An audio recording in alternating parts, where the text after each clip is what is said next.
Hello, everyone. Hello, Ryan. It is so great to be with you all this evening. My name is Ryan Carter, and I'm by 3 months off of being a lifelong member of Christ Lutheran Church. Last time I was with y'all, I was on screen with COVID talking about housing. Today, I'm in person, no COVID. I'm just here to make an introduction. Not to give any great advice, that's what our dear friend John Searby is here to talk about. But to get things started and to kind of get us into a frame of mind, I wanted to share with y'all, I've been reading a book lately about responsible agriculture and land use practices, whether it's housing or stormwater and water quality. Land use is something I'm very interested in. And this book called on us to reread Genesis. Specifically the Adam and Eve part, right? The creation story. And what I found very interesting was it's Genesis chapter 1, verse 26. Then God said, let us make man in our image and our likeness, and let them rule over the fish of the sea, of the air, the livestock over all the earth. And that quote, rule over, kind of made me cringe a little bit, right? Like, what do you mean by rule over? Right? My background is in government affairs and advocacy, so that idea of rule make me cringe a little bit and said, oh dear Lord, please explain a little bit more. And thankfully he does. Genesis chapter 2, verse 15, he's created the Garden of Eden. It's bordered by 4 rivers. It has started with a creek and a stream, and that's how the garden started before there were plants and birds and animals. Started with a stream, mind you. Genesis chapter 2, verse 15, the Lord God took the man and put him in the Garden of Eden to work it and take care of it. To take care of it. That is why God put Adam in the garden, to take care of it. Not to damage it, not to devalue it, but to take care of it. My friends, we've got some work to do. Big time. I was paddling the Catawba River on Friday. I was going to go out for my nice Friday paddle, and I went launched from this I-77, if you know where the pump house is down in Rock Hill. Great place, water's clean. Until you hit where Sugar Creek flows into the Catawba River. And Sugar Creek is where all of Charlotte flows into, which then flows into the river. And y'all, I could not see the bottom of my paddle blade. I could not go 5 feet without running into trash. We got some work to do. The world, yes. America, yes. North Carolina, yes. But Charlotte in particular.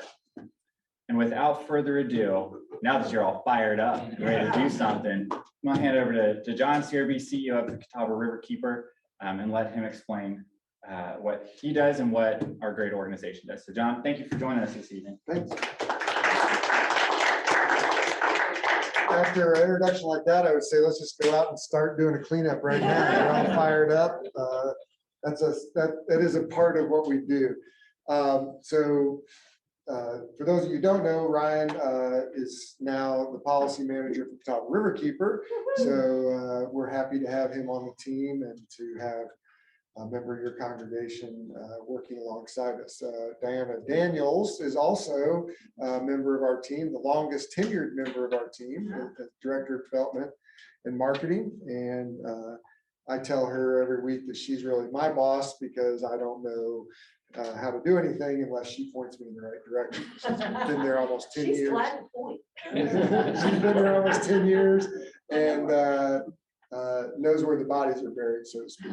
So I'm going to talk to you a little bit about our river basin, the importance of taking care of it.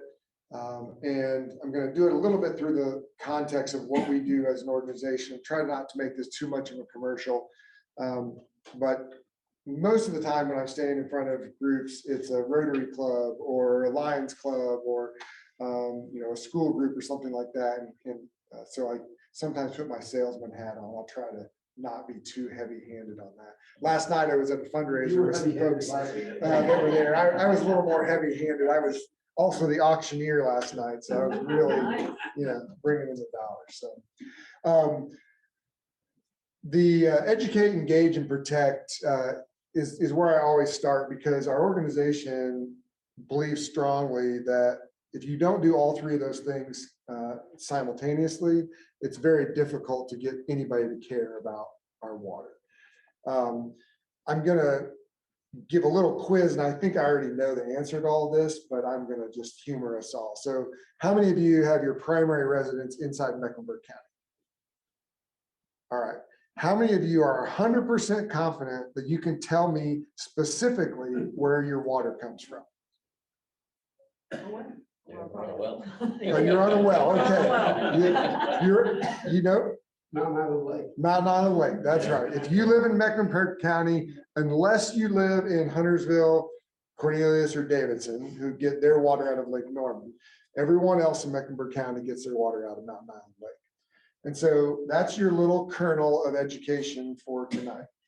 I'm going to try to engage you with thinking about where that water comes from before it gets to Mountain Island Lake. And then I'm going to implore you at the end of the evening to think about ways that you can be a part of protecting that water. So you want to go ahead and go to the next slide.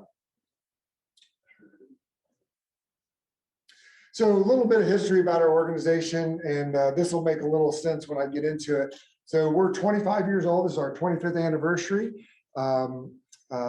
Mr. Daniels is one of the founding board members of our organization, and we serve 26 counties in North and South Carolina.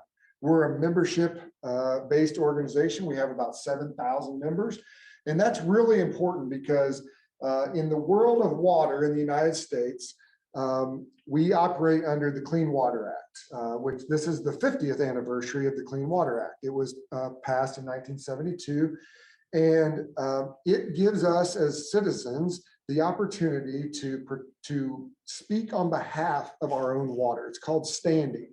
So if someone is damaging your water, by virtue of the fact that you live in Mecklenburg County and you rely on that for drinking water, you have standing to be able to call on elected officials, through the judicial system, to make sure that your water is protected.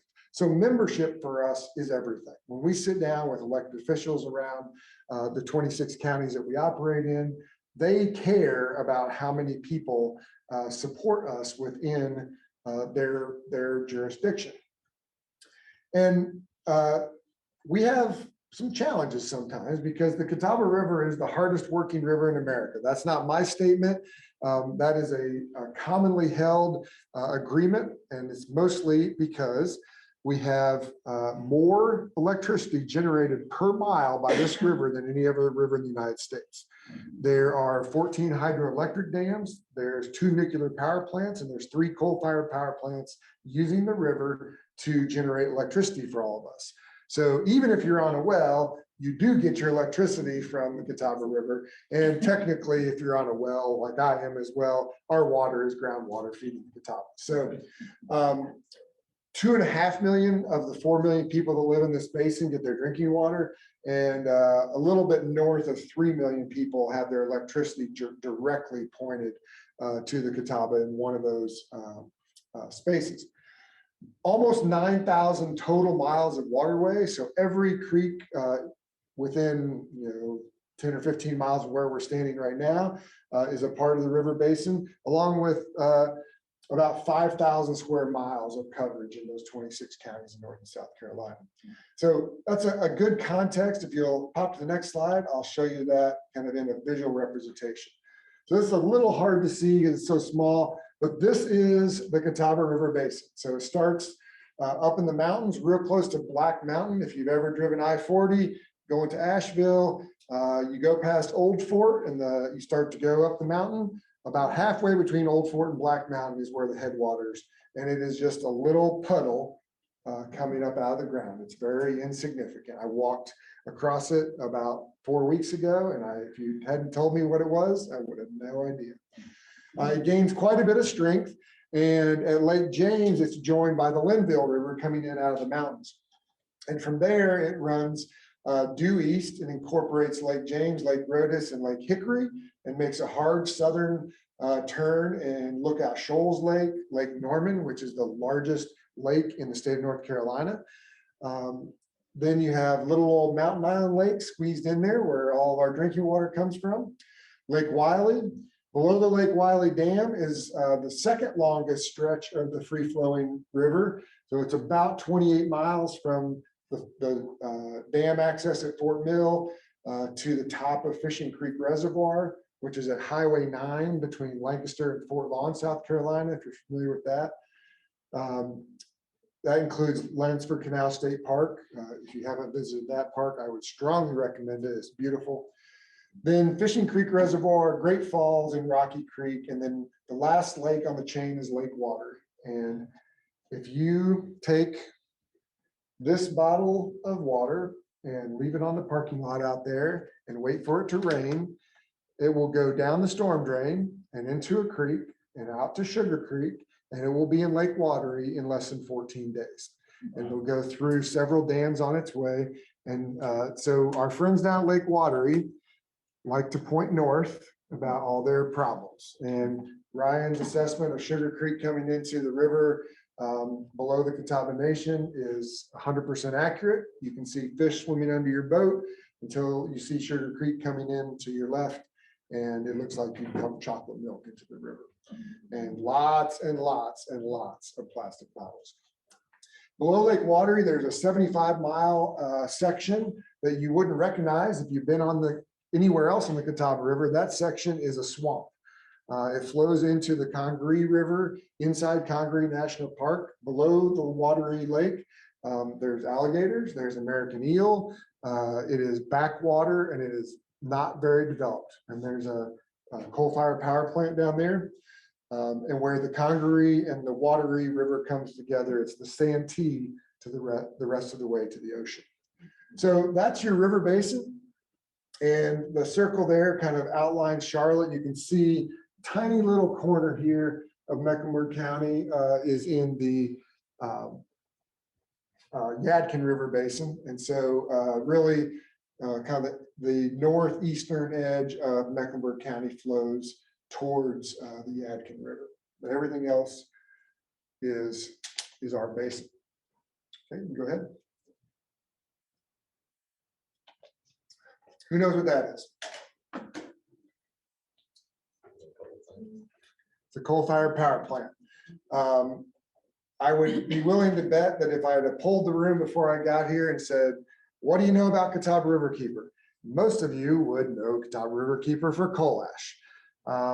From around 2012 till January 1st, 2020, we were in an 8-year lawsuit with Duke Energy over coal ash that was being stored in unlined ponds on the banks of our rivers all across the state of North Carolina. And 4 of those were here in the Catawba River Basin. On January 1st of 2020, we entered into a settlement agreement with Duke Energy to remove 116 million tons of coal ash from the banks of rivers in North Carolina. And to give you some, that's a number you can't really get your head around. If you put all the coal ash in Panther Stadium, the pile would be 5 miles high. And coal ash is basically the industrial version of what's in the bottom of your charcoal grill after you burn your charcoal. It has heavy metals, lots of other toxins. And what was happening is it was sitting in unlined ponds right on the edge of the river.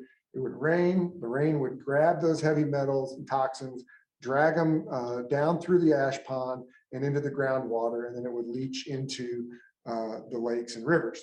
In this basin, we had one on Lake Norman, one on Mountain Island Lake, which is your drinking water reservoir, one on Lake Wiley, and then one in South Carolina at Watery. So that was pretty exciting. And it took a lot of energy for our organization to do that for 8 years. And so when the settlement was over, we kind of looked at each other and said, well, what are we going to do now? Well, the good and bad news in water quality is that there's always work to be done. You go to the next slide. And really what we do has 2 sides of it. So water quality obviously is the most visible thing we've done. This is what an aerial view of one of those coal ash ponds. You can see kind of the big impoundment and the ash sitting in a pond there. This is the one that was on Mountain Island Lake. It's now been totally removed. There's no power plant there anymore. There's no coal ash there anymore. But water quantity in this region is really something we should all keep our eye on and be concerned about. When you have a managed basin with all these hydroelectric dams, there's not a natural lake anywhere near here. Certainly not in the Piedmont, North Carolina. They're all man-made. The river was free flowing. Duke Energy dammed the river in 14 locations to create hydroelectric. Well, that means that if this bottle of water is Lake Wiley, and we've had a drought. I've been drinking through this. We've got a drought, but we get a big rainstorm and we fill it up. It can only hold so much, and it can keep raining and keep raining and keep raining. It does not matter. There's only so much in that lake that can be held, and so we have to be concerned about water quantity. And this is where the intersection between climate change and water concerns come together. If you look at the historical 20-year precipitation records, and if you look at NOAA's estimates for the next 20 years of precipitation, there's not a dramatic increase in annual rainfall. The last 20 years have been pretty consistent in annual rainfall, and they're predicting annual rainfall will be consistent for the next 20 years. The problem is it used to be very predictable, and it would kind of slide up in the spring. We'd get some rain. We'd have a little bit of a drought in the summer. We'd get fall rainfall. We have precipitation in winter from snow and other cases, but our pattern was like this. And now if you look at our rainfall, we have huge rainstorms. We have major rain events, 6, 8, 10 inches in a 24, 36-hour period. And then like we had last summer, we'll have 8 to 10 weeks of no rain whatsoever. And when you have a managed basin, that means that when you get all that rain, there's nowhere you can put it. You can't hold it all back. You can hold the lakes as high as you want, but eventually you got to let them go, or that water is going to blow your dam out. And that obviously would be much worse. So when we have then drought events, now you have the opposite problem, right? You're starting to kind of draw down. You have to hold each lake at a certain level, because every lake in this basin is a drinking water reservoir for someone. And in 2016, the city of Belmont, North Carolina, was from me to you away from not having any drinking water. They were about 24 hours away from the pipe, which is you, to the edge of the lake, which is me, away from having no access to water. And so a group of utilities got together, all the utilities in the basin, and Duke Energy got together and put some protocols in place and started studying how do we make sure this never happens again, because they were not talking at all. So we are now a part of that group. It's called the Catawba Water Management Group, to really give a public voice. If you hit the next slide. And that's really what our job as an organization is. So think about the Catawba River as a three-legged stool. And if you have a three-legged stool, if any of the legs are uneven, you're going to wobble, right? Well, Duke Energy is one leg of the stool. Through their license with the Federal Energy Regulatory Commission, called the FERC license, they have the ability to control the lake levels. They have the ability to manage shoreline activities. They have lots of responsibilities. And with that comes the great privilege of using the river for our electricity. So they're one leg of the stool, a very important one. All the other permitted users, 350 other municipalities, private businesses, anybody that takes water out or discharges wastewater back to the river has a permit through the EPA that allows them to do that. And it says how much water they can take out every day. It tells them what kind of toxins they can release at a certain level. So they're the second level of the stool. Well, all of us, because these are waters of the United States, we own these rivers, but none of us as individuals have any hope of balancing out the largest utility in America or 350 municipal and private users. So our role as an organization is to try to bring all those voices together and to try to speak up on behalf of the river and balance out those interests. Flip to the next one. So how do we do that? Why do we even need to have a riverkeeper? Why should you all care about your water quality? Well, some reasons are probably going to appall you and scare you. I'll try not to get you too riled up. But the number one reason is collaboration. Duke Energy and the Catawba Riverkeeper are the only two entities in the entire river basin that have an understanding of the entire river basin. Because quite honestly, no one else cares. You don't care what's going on Lake Norman if you live on Lake Wiley. If you live on Lake Water, you really don't care what's going on Lake James. But somebody's got to be watching the entire river basin because it's all interconnected. Duke Energy certainly does because they have a vested interest in generating electricity and keeping those lake levels. And we do as well. So we have an office, our main office is in McAdenville, North Carolina. We have an office in Morganton, North Carolina, and we have plans to open an office later this year in Fort Lawn, South Carolina. And we have someone dedicated to each of those northern and southern basins. So that gives us this comprehensive view of the river basin and allows us to create that balance. One reason that's important is because both North and South Carolina have cut their state agencies for environmental quality, North Carolina in half and about 15% in South Carolina. Well, I assume you all have lived here for quite some time. You realize that North and South Carolina are not getting any smaller. On the contrary, North Carolina is one of the fastest growing states in America. And so while we grow, we're cutting the agencies within our states that are charged with watching water quality.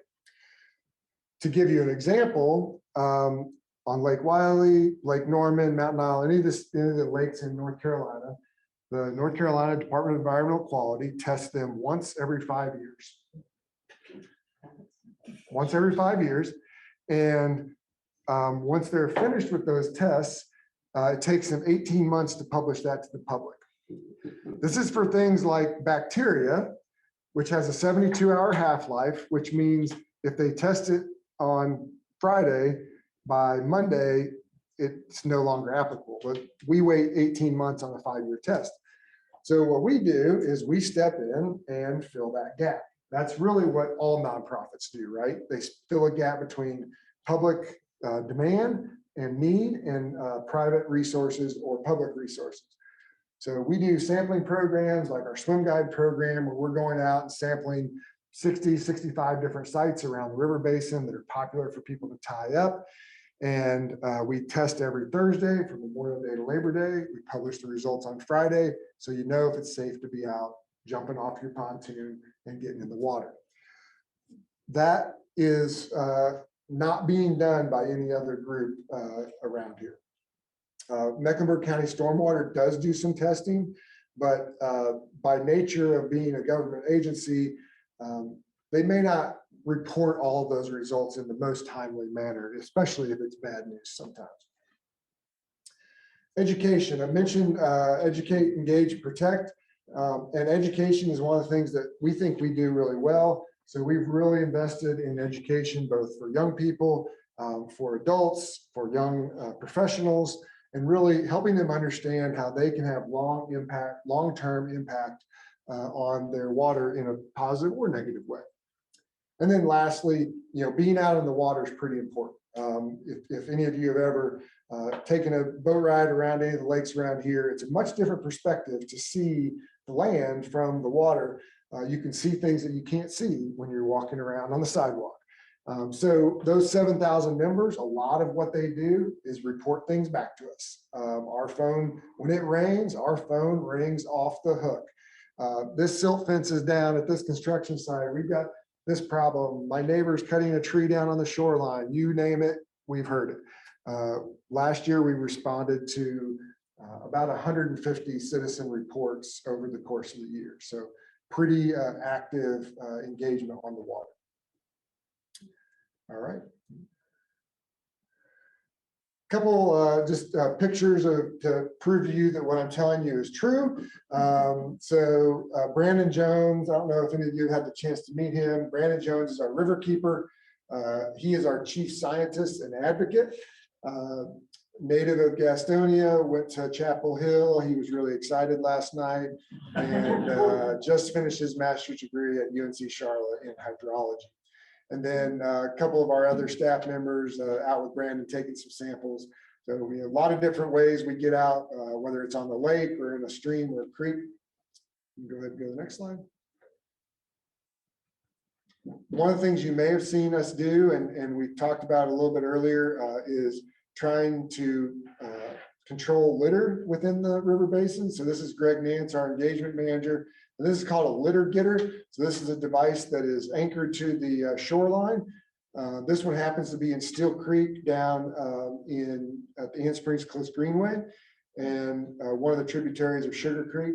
And so this captures trash all throughout the day, throughout the week. About once a week, every 2 weeks, we go out and clean these out. When there's a rain event, these things will be packed full with trash. So we do, this is a volunteer program. Greg leads a couple of the teams on this program. Okay, next. One of the ways you can tell the health of a creek or a river is through the bug life.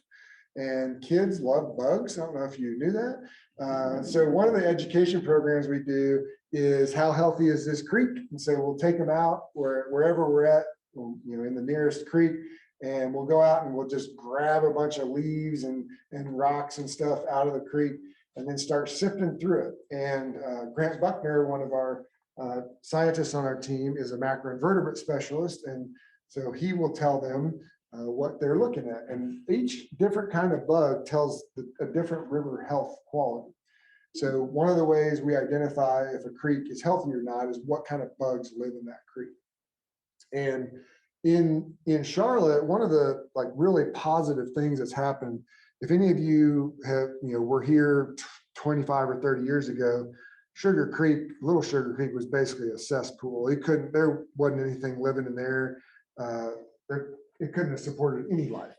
And now, even though we still have a long way to go, the bug life in Little Sugar Creek is actually pretty good. And you'll even see fish in Little Sugar Creek. I wouldn't eat them if I were you, but you do see them, which means you also see herons sometimes flying down Little Sugar Creek because there's little minnows, there's little fish that they eat.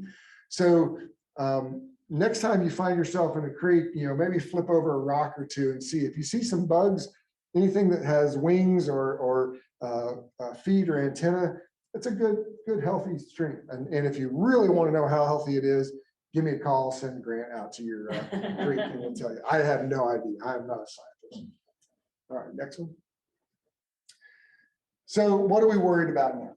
Not that coal ash is over. Duke has until 2037 to have all that ash removed, and we get quarterly reports about that. So we're commenting constantly on the progress. But that's not our number one priority. Right now, the number one problem, number one challenge to water in our region is stormwater.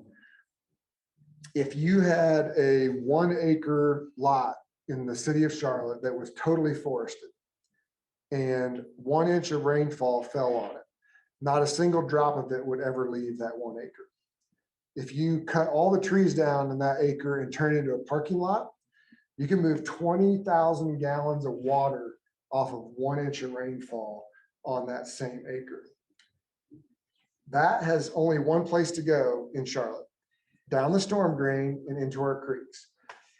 One of the very common misconceptions about water in our city is that there's some magic filter from the storm drain to the creek. That is not the case. If you've ever lived in Atlanta, Atlanta has a combined sewer and stormwater system.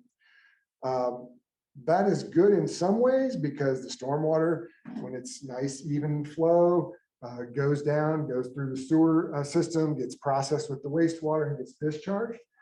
That's not a good system when you have huge storms, because now you're trying to put all the stormwater and all the water from your toilet that you're flushing into the same pipe, and they have all kinds of backup problems. So when Charlotte was being developed, they decided to go with a separated system, stormwater and wastewater. We have one of the most outstanding wastewater treatment organizations in the entire country. Charlotte Water is probably one of the top 3 large metro municipal water systems in the country.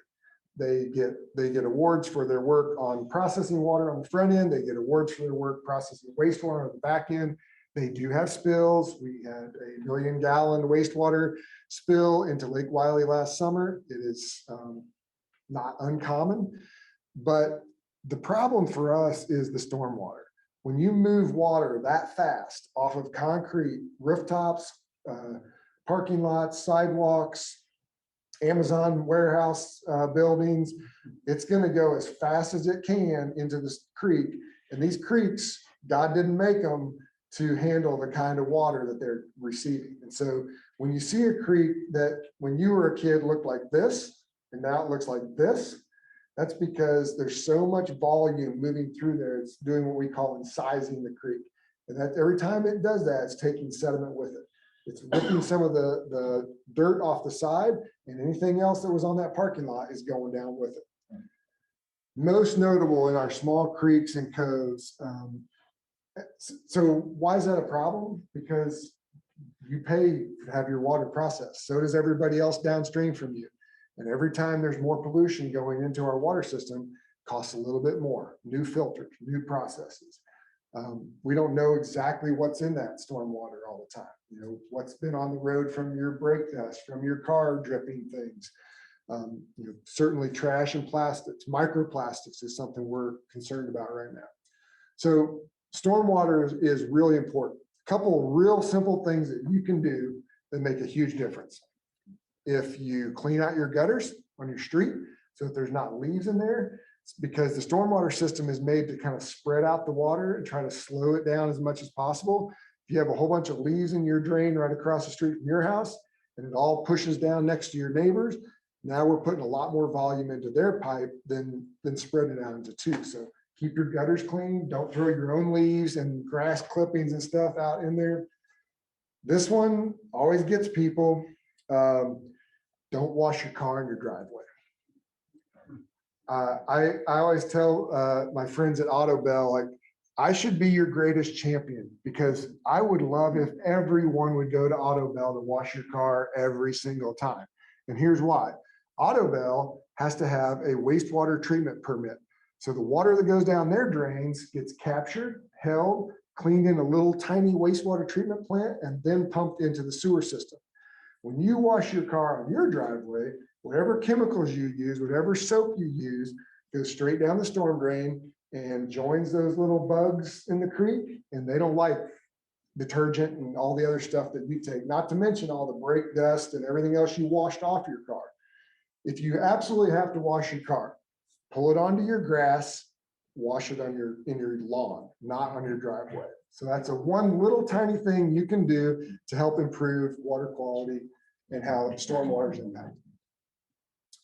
I'm almost done, and I'll let you have plenty of questions. Permitted pollution. So all those 350 users, their permits come up every 5 years, and we all have an opportunity to comment on them. How many of you check the MPDS national database on a regular basis to make sure you can get on top of that? So that's fine, because we do that on your behalf. Thanks. Yeah, that's one of Brian's many fun jobs is, take a look at MPDS permits.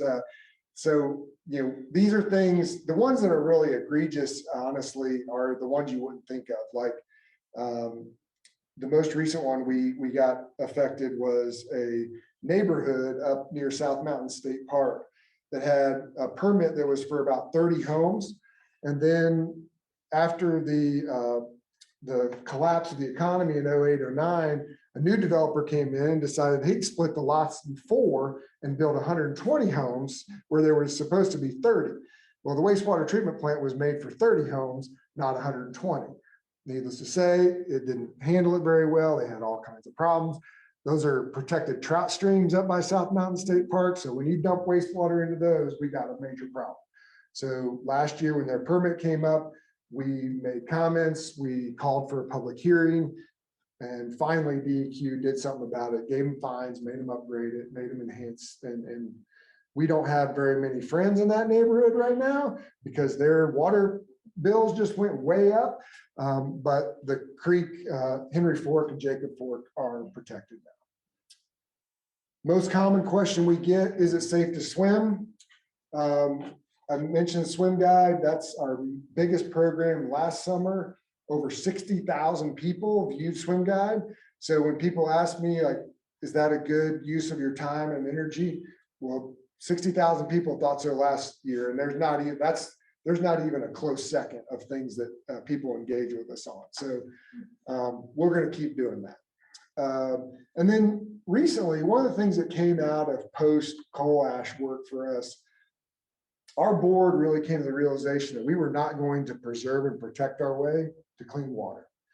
We can preserve all the land left in this river basin, and it's going to have that much impact. We can protect it with advocacy and going out and talking to people and trying to strengthen regulations, and it's only going to do this much. We have got to go back and repair some of the damage that has been done.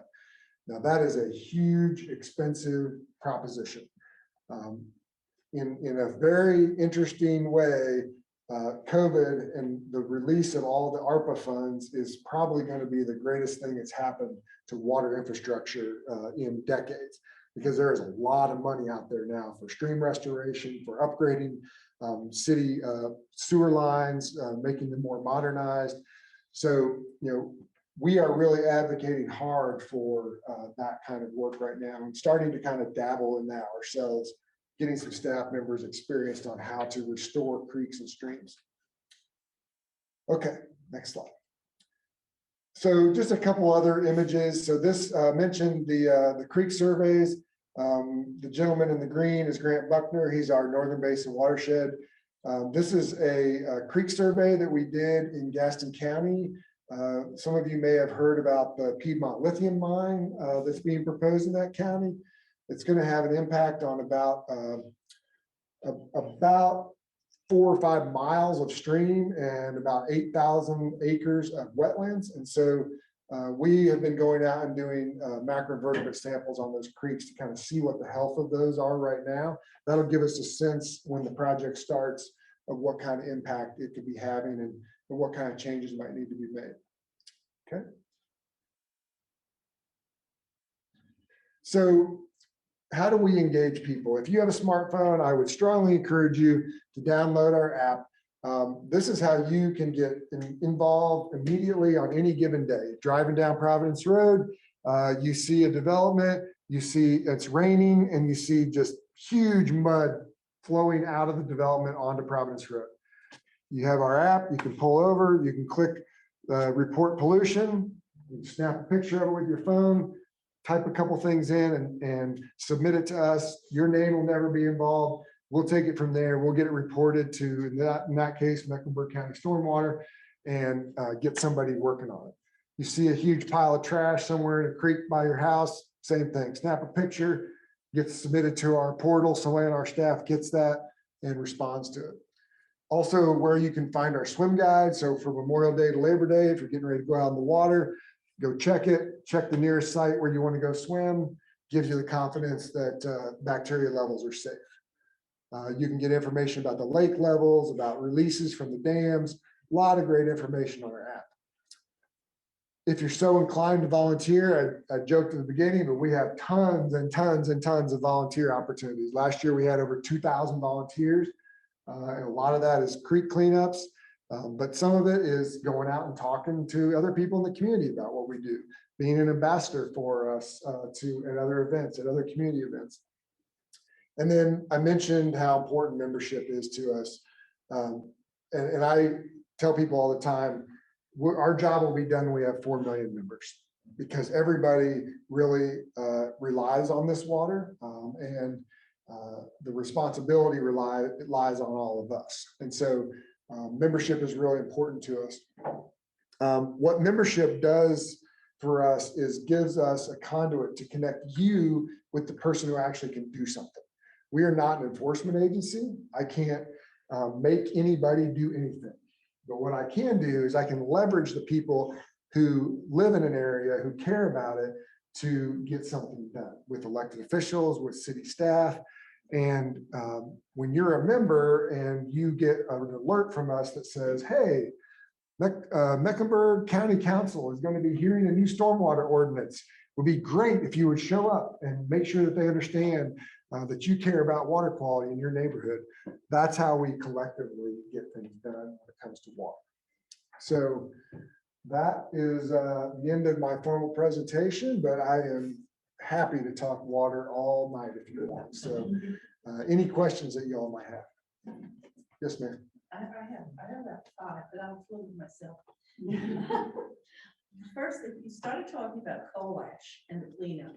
So what do they do with the coal ash? Where is it? That's a good question. So the settlement calls for them to excavate it, have to remove it from the unlined ponds that it's in, and they have to move it to a lined industrial landfill. So industrial landfills have a 6 to 8 inch polyethylene liner in the bottom of them, which means it is impervious to rain soaking through that. The problem with the existing ponds is there's just dirt on the bottom. So anytime it rains, it was just sucking all that stuff through the coal ash and into the groundwater. There is some technology being worked on in Australia to turn coal ash into cement products. If anybody ever figures that out, Duke Energy is going to have all they want for them to utilize. But in the meantime, we're going to move it into lined industrial landfills. Some of these are going to be on site because they have huge properties like on Lake Norman. They're just going to go right next door, dig a giant hole next door to the unlined one, put a liner in it and move the ash from one hole to the other. In places like Lake Wiley, it's a much tighter spot. So they're going to move it around and then shut the entire plant down and dig a big hole and put it where the old coal-fired power plant used to be. And last week, we actually got a little hint that the Allen Steam Station on Lake Wiley may become a solar farm when they close the plant, because it's all full of coal ash. It's a brownfield site. They'd never be able to build anything that has humans involved in it. So it would be a great place to put a whole bunch of solar panels because it's already impervious surface. It is wide open. There's not a tree in sight already. And they, most importantly for Duke and why they think this is a good idea, there's already a transmission system. They're already moving electricity from that site on the distribution grid. So they wouldn't have to rebuild an entire distribution grid like if they put a solar farm somewhere, out in the middle of nowhere. So does that answer your question? Yes, it does. Thank you. Yes, sir. When the subdivision I lived in was constructed in 2000, they had to construct 2 detention ponds to catch the runoff. Mm-hmm. After it was completed and fully out, they changed them to retention ponds where it doesn't really collect anything, it just runs in and runs out. If they were restored back to what they were originally, would that help in this pollution problem and also the sediment control from that subdivision?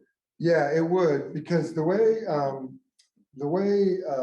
those retention ponds work is you're basically creating a settling effect. And normally they have an outfall at the top. So if it's a pond like this, the outfall is up here. So the water comes in, it's carrying whatever, nastiness off of the neighborhood that it gets, including a lot of dirt and sediment. As it rain falls, the sediment falls to the bottom. The clean water is at the top. Right. Clean water comes out of the pipe. The other thing that they can do is plant certain plant species in the bottom of that'll suck up the nutrients. So even if any sediment does get out, things like nitrogen can be consumed by certain plant types. And the less nitrogen that's leaving that pond, the better for every other living thing. You nitrogen load a creek and it takes all the oxygen out, that's when fish die. So a lot of times there's a disconnect between the developer and the HOA, and that's why those kinds of things happen. I don't know that particular case, but that's a very long answer to your question that yes, if they would take them back to detention basins and the outfall would be at the top, it would be a much better use of that space. So we've been talking to Stormwater, and they're dragging their feet and they're very reluctant to let us convert it back. Have you got any suggestions on how we could set a fire under it? To retention, not detention. Yeah, to retention. All we gotta do is close a hole at the bottom of this concrete structure you're Uh-huh. talking about, and it flow up there and go out like an overflow to the pond. And do what you said, it'll collect all the sediment and settle to the bottom of that.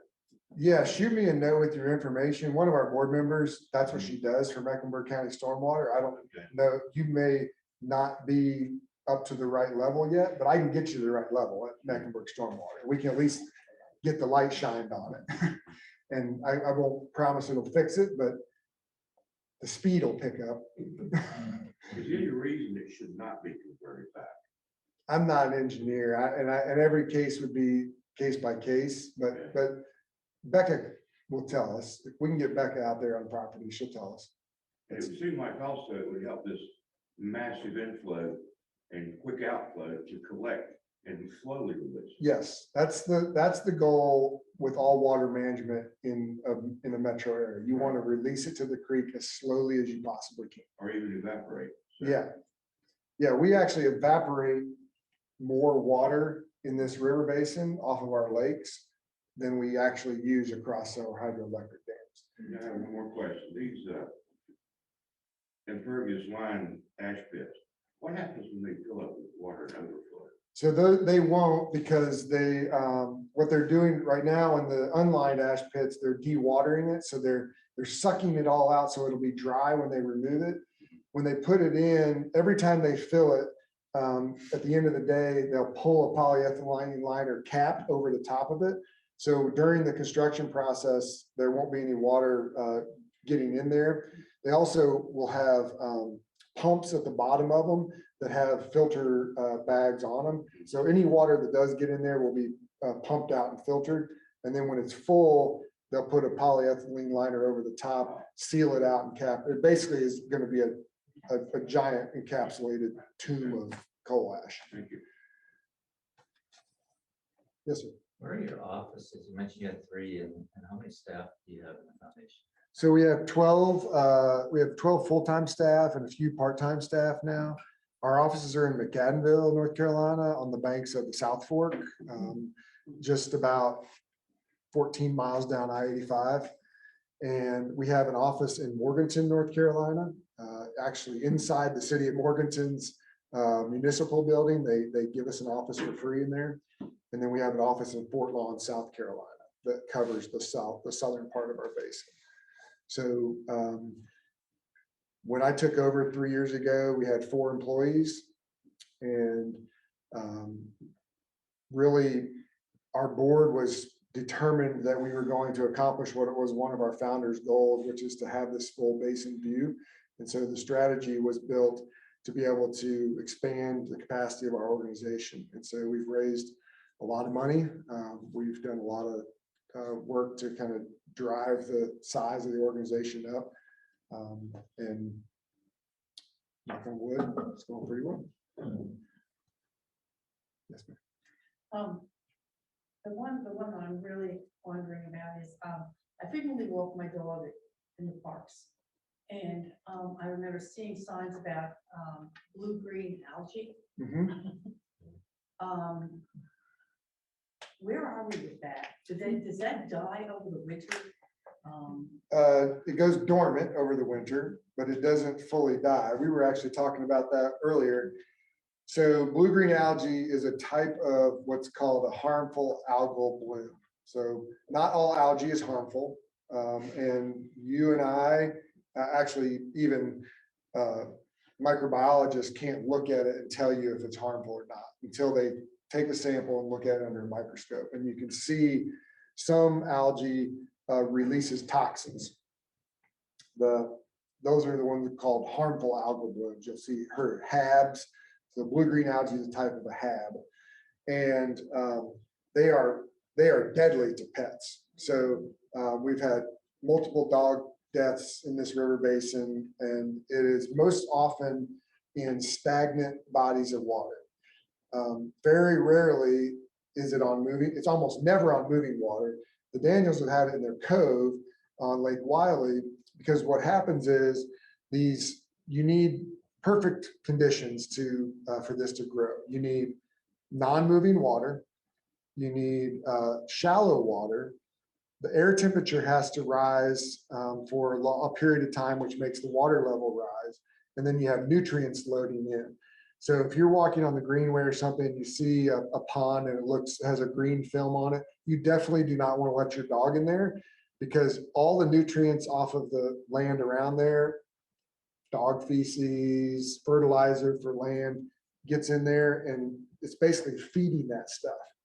And then when we don't have rain for long periods of time and it's not moving it around, it is stagnating the water and kind of giving them the algae, the perfect storm to grow. So rule of thumb, if it is bright green, you do not want your pets in it. It probably would cause like a skin rash, or maybe a little bit of upper respiratory problem in an adult human. Probably would not kill an adult human, but dogs, it can be deadly. It gets in their respiratory system and it shuts their lungs down. But you can actually see it. You can see it. You just don't know if what you see is harmful or not. So that's why I tell people, like, if it's bright green, if there's a bright green film on any pond, you don't want to be in it. Don't get in it yourself. Don't let your pets in it. Can I ask you one quick one, and just only take Sure. 1 second? You were talking about car washes, and you were talking about, was there Audubell, yeah. Yeah, okay. Any What automatic about car all wash. these other car washes that are at gas stations? Is all that water just going into our storm drains? It depends. So usually the ones where you like pull through and you have your own wand, that's usually going straight to the storm drain. Not the best process. If it's an automatic car wash, it probably has some kind of processor on the back end. So when the drain comes through, they have, it's probably like the size of this table. There's a little device that cleans all the chemicals out to a certain level, and then they discharge it into the sewer. So it's going the same place that your toilet goes, and then it gets processed again. So yeah, I mean, car washes are kind of, they're not permitted. Those ones that you go and spray off, your own car. The ones at the car washes, automatic ones, are permitted. Thank you. Yes, ma'am. Jack, when I was little, I remember a campaign in the elementary schools about littering. Mhm. And I still to this day remember the slogan was litter bug, shame on you. And I remember vividly children scolding parents and grandparents when they threw something out the window. I mean, the kids would just freak out. Yeah. And that has stayed with me all these years. I wonder, is there something in the school system that's educating kids on how to take care of the rivers? Not on a holistic level, not at CMS. Some of the private schools are doing a lot around water quality. We spend a lot of our time with elementary kids around litter, because you're right. When they know that it's going to end up in the creeks and in the lake, they'll tell mom and dad, and they'll stop throwing stuff out the window of the car or stop leaving it in the parking lot. CMS is a hard nut to crack. They've got a lot of things they have to do, and things that they want to do sometimes fall by the wayside. So anybody who knows anybody up the food chain at CMS that can help me out there, I would take that all day long, because I think that the North Carolina state standards teach water quality in 5th grade and in 7th grade. And it's really kind of a gloss over of like big picture, talking about interconnectivity of river basins and things like that. It's not real, I wouldn't call it kind of advocacy focused and teaching kids the right and wrong things to do.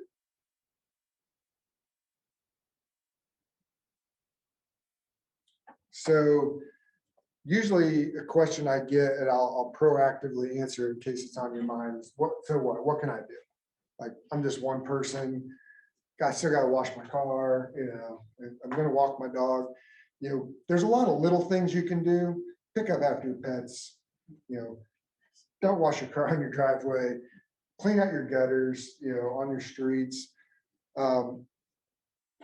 Reduce as much as you can use of this. Every single-use plastic bottle has got to find a home somewhere, and so many of these end up in our creeks and streams. Even inadvertently, from well-meaning people. Don't walk past one if you see it in a parking lot, because if you see it in a parking lot, if it rains, it's in your creek. So I can tell you, it's almost impossible for me to walk past a piece of trash in a parking lot, just because I know where it's going to go. Those little things are important. The big things are, if you are engaged politically, if you are interested in engaging with your elected officials, ask them. Say, hey, I heard a talk from somebody at Catawba Riverkeeper, like, what are we doing to strengthen our stormwater practices here? Because the more they hear that, the more they start asking questions. And now we as an organization have an open door to start making suggestions. We got all the suggestions in the world. If we don't have an audience to listen to us, then it doesn't really go anywhere. You can conserve more water by turning the lights off at your house than you can turn the faucet off. Because electric generation is what burns and evaporates the most water in this river basin. Nuclear power plants take a lot of water to cool them down. So the evaporation loss from electricity generation in this region is ridiculous. Every time you turn the lights off, you're saving water. Turning off all the lights in your house when you leave would be better, will save us more water than if you turned the faucet and left it on all day. To give you some sense of that, because every kilowatt of electricity we generate is using water to do it. It's using water on coal plants, it's using water on nuclear plants, it's using water because hydro is the last line of defense. The way our electrical grid is set up in this region, nuclear runs at about 90 to 95% capacity all the time, because it's really hard to take nuclear power plants offline and online. So the two nuclear power plants run full blast all the time. That kind of creates our base. Coal-fired power plants are the next quickest to turn on and off, but those take weeks to bring up and offline. So what they do is when they see seasonal spikes coming, they start feeding the coal plants and those start to crank up. And then when we have a day like today, when you probably had a sweatshirt on when you woke up this morning, and by the end of the day, you were thinking, maybe I should turn the air on. If you all decide to turn the air on at once, like immediately power gets sucked off the grid. And when they do, they open the hydro units. Because when you open a hydro unit, you immediately create electricity. And so that's why conserving electricity is the most important thing to conserving water. It will be adding renewables like solar would fall in somewhere between hydro and coal. So you can bring, if we can have battery storage, then it's easy. You know, you just flip the switch and push the battery, but we don't have that kind of storage for electricity right now. That sounds funny, but you know, everybody talks about like, oh, Duke even has a program. They'll put low flow faucets on. They'll put low flow, shower heads on. That's okay, but what they really want you to do is turn the power off. They don't have enough generation capacity for all of us, to respond to all of us at one time. So, is nuclear power waste an issue at all? This is going to probably surprise you. I personally, and I'm not speaking on behalf of our entire organization, but my informed opinion is that nuclear is one of the safest energy sources that we have. And here's when my opinion changed. When we were wrapping up the lawsuit with Duke Energy, I toured the Allen steam station where they had the coal, and I wanted to see these coal pits for myself. They were 6 football fields wide, 3 stories deep of coal ash, of spent coal ash. About a month later, I went and visited the Catawba nuclear station on Lake Wiley. It's been open for 20 years. All of the spent uranium, all the spent waste from the nuclear power plant in 20 years would fit inside a high school gymnasium. So the volume of waste that comes off a nuclear plant in just sheer volume is considerably smaller than a coal-fired power plant. Now, critics are right that the problem is there's nowhere to put it and no one wants to take it. So in the case of Catawba Nuclear Station, all that is still on site at Catawba Nuclear Station in a concrete building. It is still sitting there, and it will be probably forever. And it never has no half-life. It never breaks down.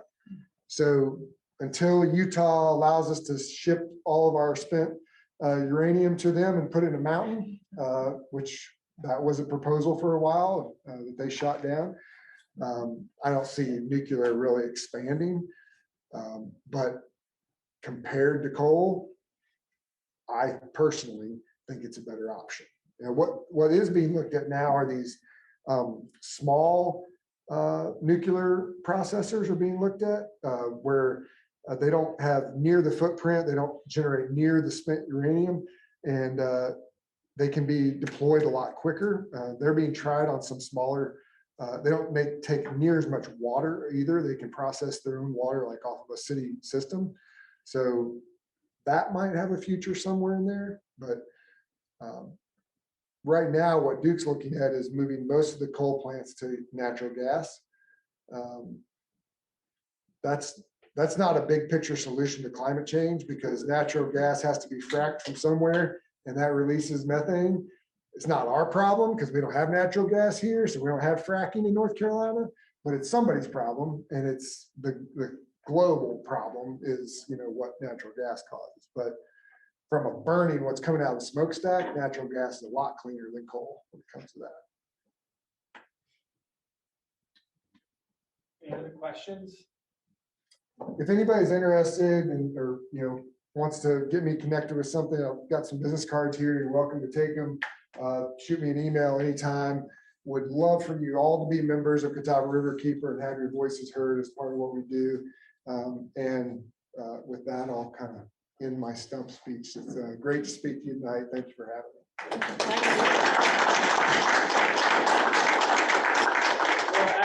As John was speaking, I kept thinking in my mind of, well, I'll add this note. And then he'd say it, it was so annoying because He did a good job. did a great job. There's one thing though that I will add because y'all know I always have something to say. Duke Energy, they do have that home assessment where they will send someone out for free to look at your house. I did it at my house. I have a little 800 square foot tiny little shack that I call my home. It's a lovely shack, but our energy usage dropped. I can tell you where on the line of our monthly energy use did we have that consultation. We made some changes to our system and there was a change. In my line of government affairs, this world, we say you have to celebrate inches in terms of miles, right? It's these little victories that lead to big change over time. And I think in terms of our river, it's got to be water drops in terms of rivers, right? That we got to celebrate each drop of water. And this is a big issue, and it's something that can be very overwhelming. But there's something that we all can do to save at least one drop of water. So John, thank you for that. And I'd be remiss if I did not close us in prayer. So please, if you would join me. Dear Lord, we thank you for the gift of water and the gift of that it brings. Everything that comes along, everything that we have it wrapped into the very essence of our faith. God, we thank you for river keepers and organizations and individuals who have taken up the call to do something about this. Lord, we pray that this conversation continue outside of these four walls, into our communities, into our homes, into our conversations with fellow parishioners who are not here this evening, and we'll be sure to remind them of just how important this conversation is. Lord, we ask that you continue to bless this congregation, this ministry of having these conversations in our faith congregation, and to continue to be with the fine people of the Riverkeeper. We ask all these things in your name. Amen. Amen. Take several of those with you. We'll take them to the Riverkeeper staff as well. Yeah, they won't last long if I take them. Thank you all.